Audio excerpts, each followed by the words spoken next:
ఇలాగైతే చేపలు వేసుకున్నాను. ఉప్పు కారం వేసుకుని మ్యాగ్నేట్ చేసి పెట్టుకున్నానండి. ఇవి దీంట్లో తగిన చింతపండు ఎంత కాదు 100 గ్రాముల చింతపండు అండి, 100 గ్రాములు తక్కువ. ఇంకా జీలకర్ర ధనియాల పౌడర్, ఇదైతే కారం వేసానండి. కారం వేరు ఉంటుంది కారం ఇది అవుతాయండి. దీంట్లోకి మామిడికాయ ముక్క వేస్తున్నానండి. ఇదిగో పుల్లగానే ఉందండి, కలర్ వచ్చింది. కానీ ఇందులో కొద్దిగా బెండకాయలు, కొత్తిమీర అండి, 4 మీడియం సైజు ఉల్లిపాయలు ముక్కలు వేస్తున్నాయండి. పచ్చిమిరకాయలు అండి అవుతాయండి. దీంట్లో కారం వేయాలి. కారం వేసి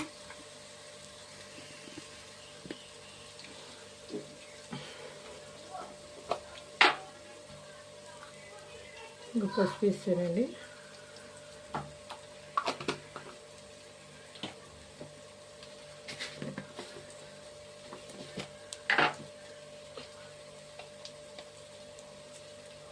ఇవ్వండి జీలకర్ర ధనియాలు చూడండి, చెక్క,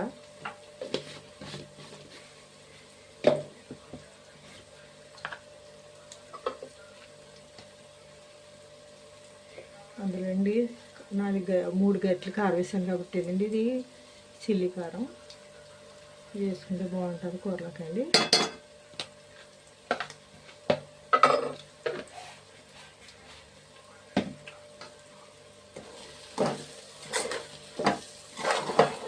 వేపాలండి ఇది.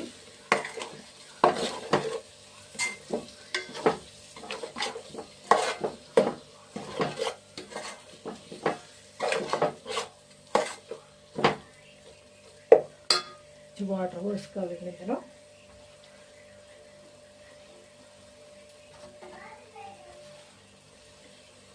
మళ్ళీ వాటర్ పోస్తున్నాను.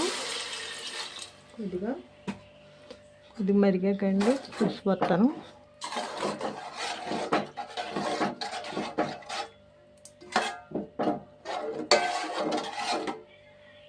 చారు మూత పెట్టేస్తాండి. దీన్ని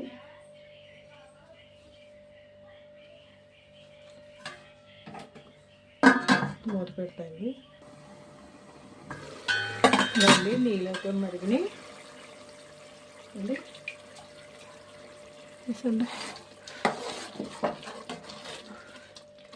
నూనె అంతా పైకి తేలిందండి. వడలపోతాయని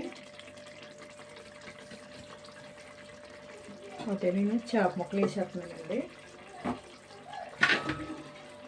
ఇదిగోండి చేప ముక్కలు ఏమో చింతలేండి.